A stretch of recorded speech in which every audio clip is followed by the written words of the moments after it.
Bonsoir à tous. Dans cette dernière vidéo, on va corriger le troisième exercice du contrôle du 19 février en algèbre linéaire, excusez-moi. Et il va s'agir d'étudier la matrice M qui contient que des 1. Alors la première chose qu'on nous demande, c'est de calculer la transposée de M. Donc la transposée de M, c'est la matrice qu'on obtient en mettant en ligne les colonnes de M, ou alors en mettant en colonne les lignes de M. Comme vous voulez, et là d'ailleurs vous devriez remarquer que ça ne change rien. Si je mets les lignes de M en colonne, j'obtiens la même matrice M. Donc la transposée de M, pour répondre à la question, c'est ça. On a donc transposée de M égale M, et ce type de matrice s'appelle une matrice symétrique. Donc, M est une matrice symétrique. Donc là, c'était essentiellement une question de cours, hein. Soit vous connaissez la transposée et comment on appelle les matrices égales à leur transposée, et si vous ne connaissez pas, vous ne pouviez pas l'inventer, n'est-ce pas? Donc voilà, pas grand-chose à raconter dans cette question. La deuxième, il s'agit de calculer m au carré, m au cube, et on devrait en déduire une formule qui nous permettra de calculer toutes les puissances de m. Donc allons-y, on calcule. M au carré, du coup, c'est m fois m.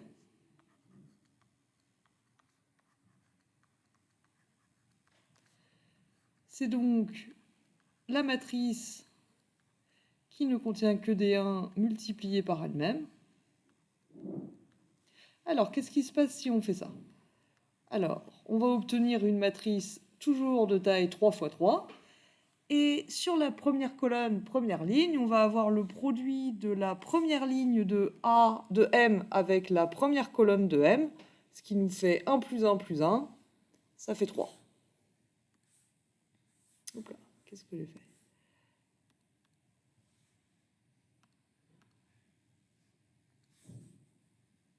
Et en fait, comme toutes les lignes et les colonnes sont les mêmes, il n'y a que des 1, ici, du coup, ça va aussi nous faire 1 fois 1 plus 1 fois 1 plus 1 fois 1 qui fait 3, ici aussi, ici aussi, ici aussi, ici aussi, là aussi et là aussi. Donc, en fait, m au carré, c'est 3 fois m.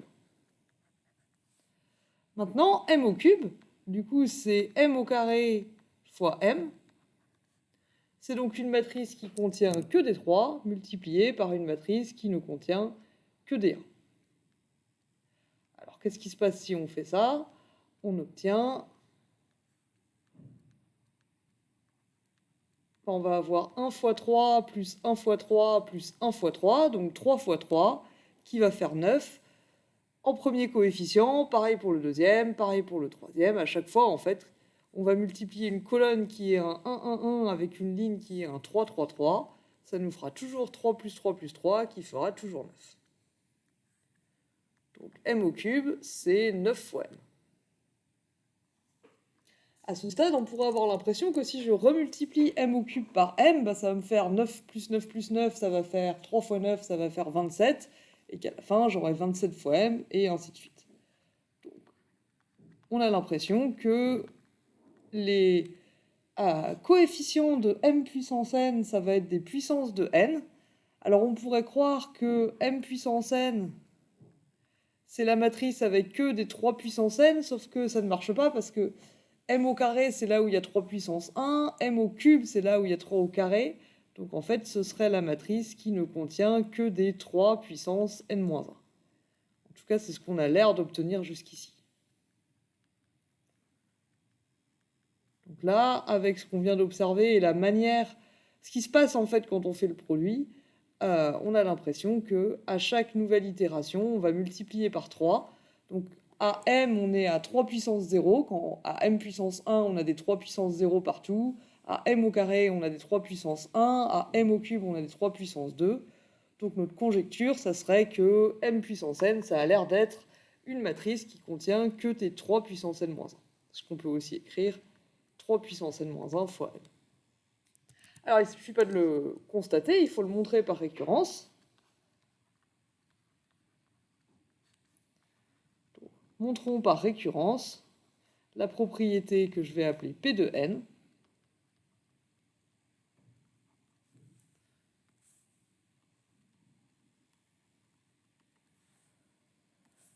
Et P de n, c'est la propriété m puissance n égale 3 puissance n-1 fois m.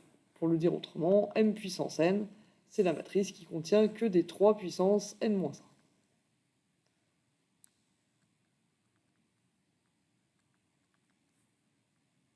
Et on va montrer ça pour tout n.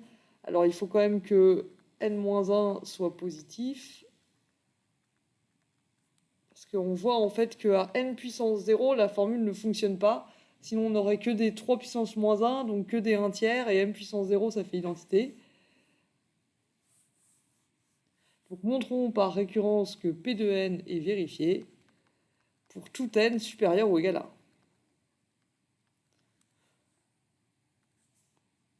Donc on commence par montrer P de 1.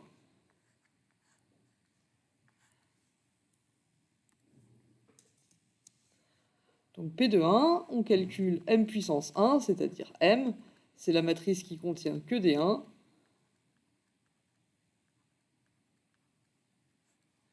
Et si on prend cette matrice-là et qu'on met n égale 1, on va avoir que des 3 puissance 1 moins 1.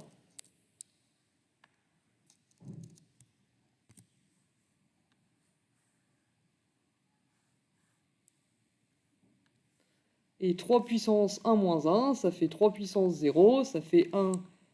Ça fait 1, voilà, c'est tout ce que j'allais dire, ça fait 1. Et du coup, on va effectivement retomber sur la matrice qui ne contient que des 1.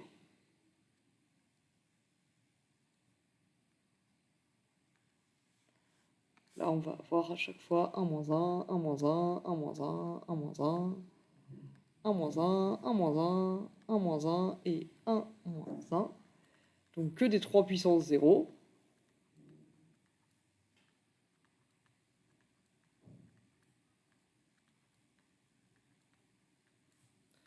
Autrement dit que des 1.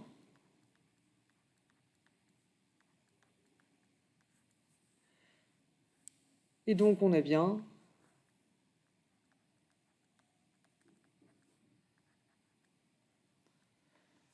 P de 1. Inutile de tout réécrire.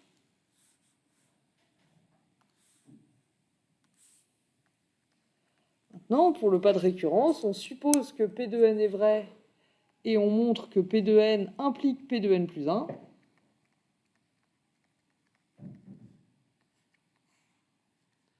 Supposons que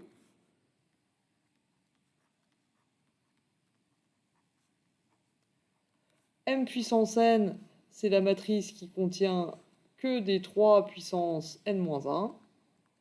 Et montrons que m puissance n plus 1, c'est la matrice qui contient que des 3 puissance n plus 1 moins 1, c'est-à-dire des 3 puissance n.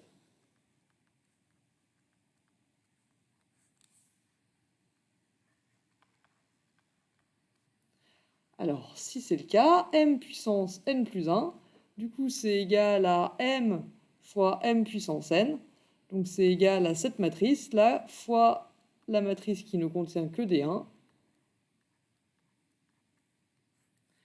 La matrice qui contient que des 1 fois cette matrice-là. Et là, on retombe sur le même genre de calcul qu'on avait déjà fait au début de cette question. On voit qu'on va avoir tous les coefficients qui vont être les mêmes, puisque toutes les colonnes et toutes les colonnes de m et toutes les lignes de m et toutes les colonnes de m puissance n sont les mêmes. Donc on va avoir toujours le même coefficient. Ce sera 3 puissance n-1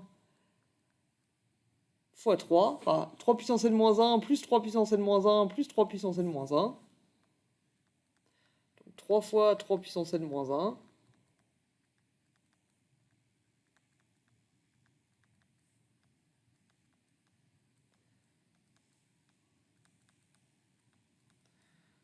À chaque ligne, à chaque colonne.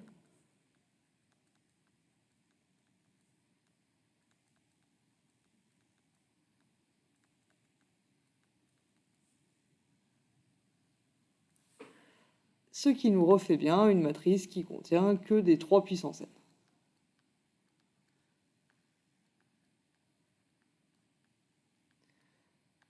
Et donc, m puissance n plus 1, c'est bien égal à 3 puissance n fois m. Donc P de n plus 1 est vérifié.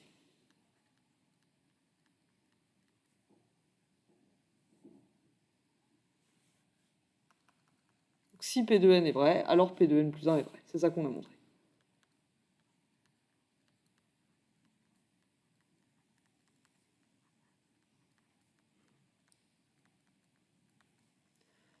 Et se termine notre raisonnement par récurrence. On a donc montré que pour tout n supérieur ou égal à 1,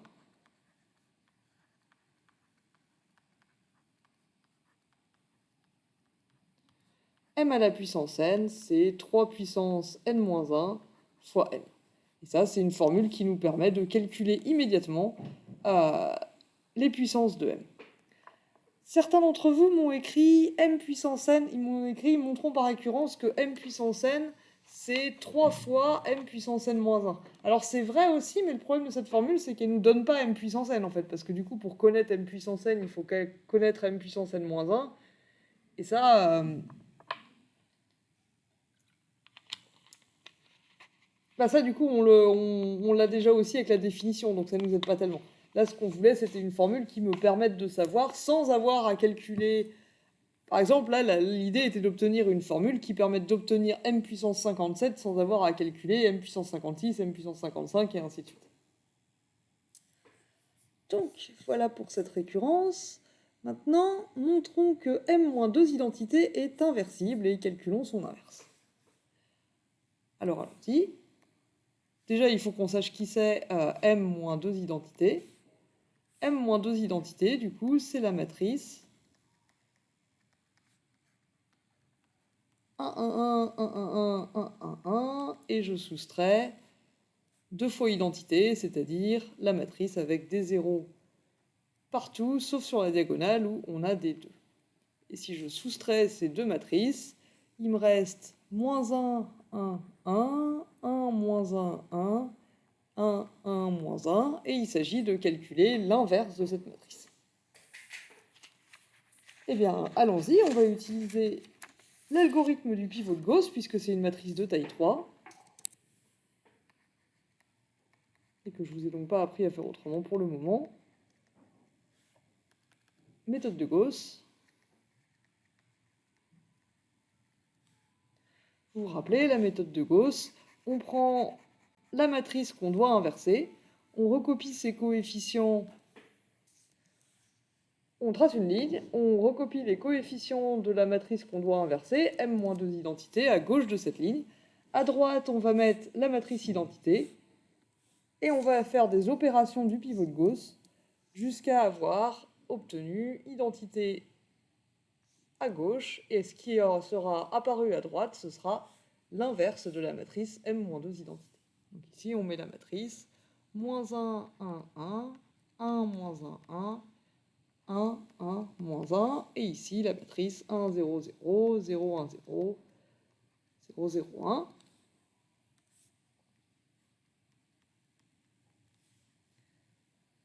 Ici on a I3, et ici on a M moins 2 fois I3.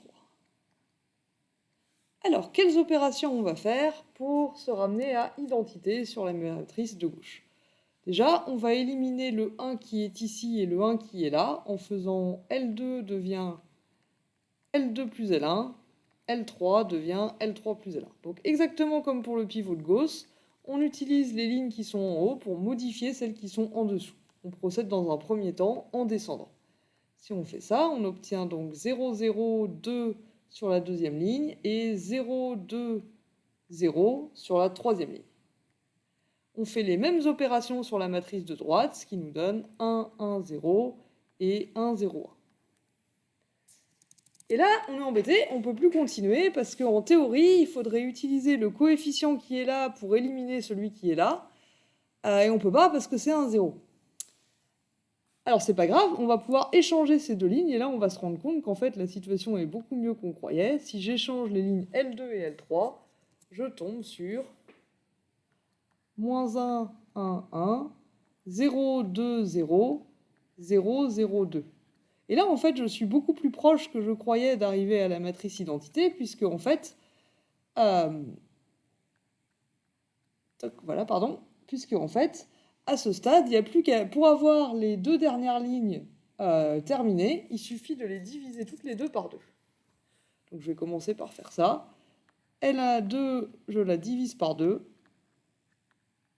et L3 aussi. Si je fais ça, alors je vais mettre une double barre entre les deux pour montrer que là, on a changé de colonne. Voilà, là c'est pas la même, c'est une séparation plus importante. Toc, voilà. Et je remets ma barre verticale ici.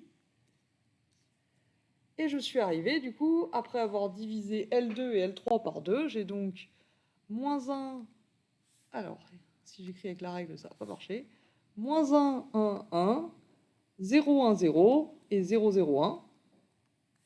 Et à gauche, je me retrouve avec 1, 0, 0, 1 demi, 0, 1 demi, et 1 demi, 1 demi, 0. Et ces deux dernières lignes, elles vont pas bouger. Maintenant, il faut que je m'occupe de la première ligne. Donc je vais commencer par lui soustraire la troisième ligne pour enlever le coefficient ici. On obtient donc moins 1, 1, 0, 0, 1, 0, 0, 0, 1.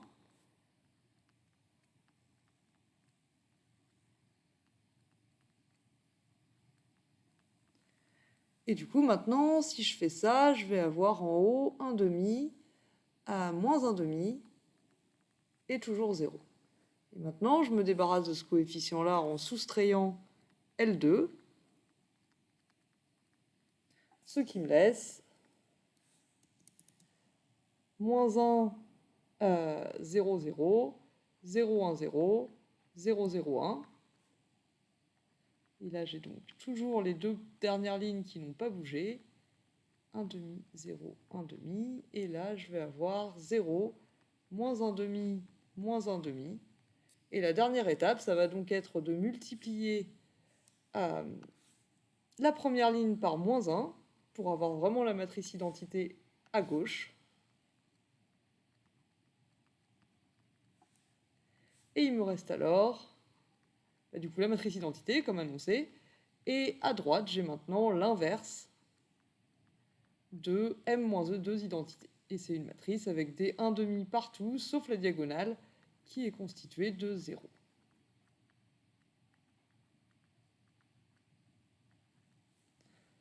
Et donc cette matrice qu'on a obtenue ici à droite, c'est l'inverse de m-2 identité.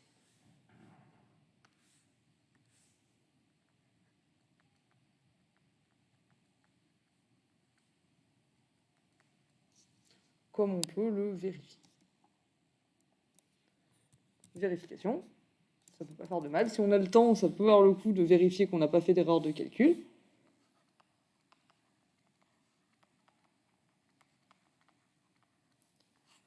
Je prends la matrice m-2 identité que j'ai obtenue avant et je vais la multiplier par celle-ci.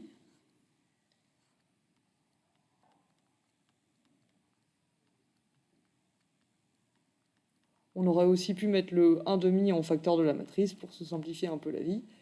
Alors, qu'est-ce que ça fait si je fais ça? Je vais avoir moins 0 plus 1 demi plus 1 demi qui fait 1, moins 1 demi plus 0 plus 1 demi qui fait 0, moins 1 demi plus 1 demi plus 0 qui fait 0. En dessous, j'ai 0 moins 1 demi plus 1 demi, 0, 1 demi plus 0 plus 1 demi, 1, et 1 demi moins 1 demi plus 0, 0. Là, j'ai 1 demi, 0 plus 1 demi moins 1 demi, 0. 1 demi plus 0 moins 1 demi, re 0. Et 1 demi plus 1 demi plus 0, 1. Donc c'est bien l'inverse de m-2 identité.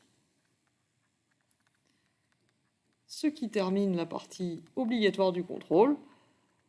Ensuite, on peut s'attaquer à la question bonus.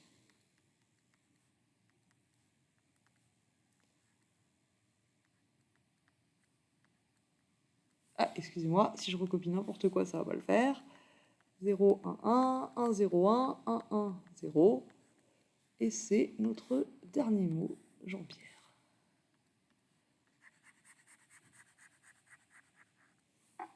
Et maintenant, pour la question bonus.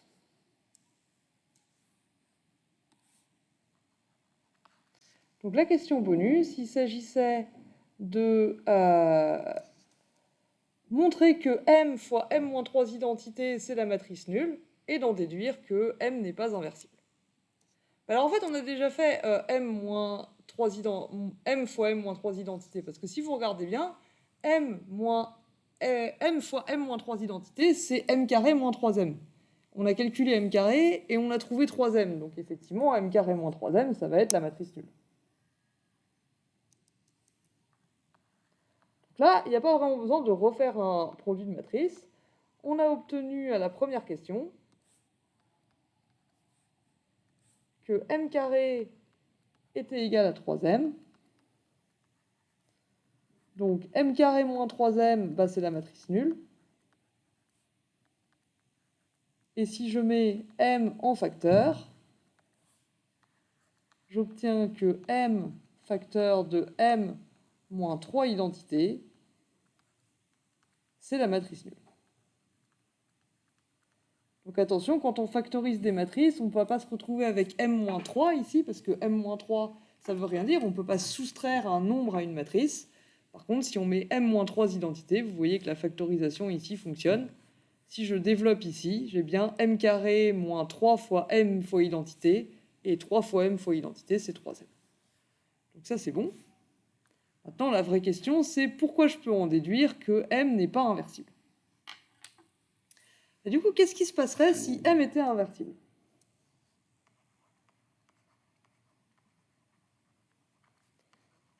Supposons par l'absurde que M est inversible.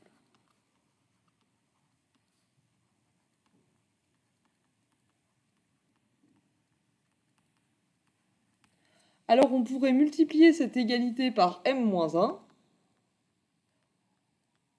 ce qui nous donnerait M-1 fois M-3 identité égale M-1 fois 0.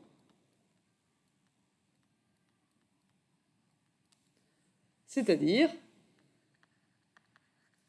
bah, M1 fois M, ça fait identité, et identité fois une matrice, ça fait la même matrice. Donc ici, on aurait M-3 identités seulement qui resteraient. Et à droite, on aurait M-1 fois 0, et M-1 fois 0, ça fait 0.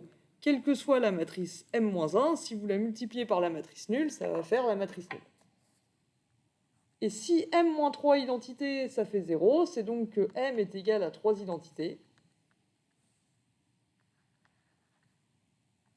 Et M, c'est pas 3 fois identité.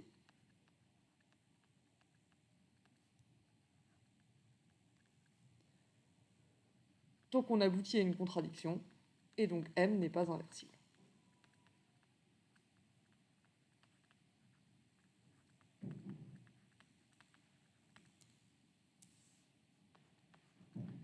Ce qu'il fallait démontrer. Voilà, j'espère que c'était clair pour ce dernier exercice, et si vous avez des questions, n'hésitez pas à me les adresser. Et moi, il ne me reste plus qu'à vous remercier de votre attention.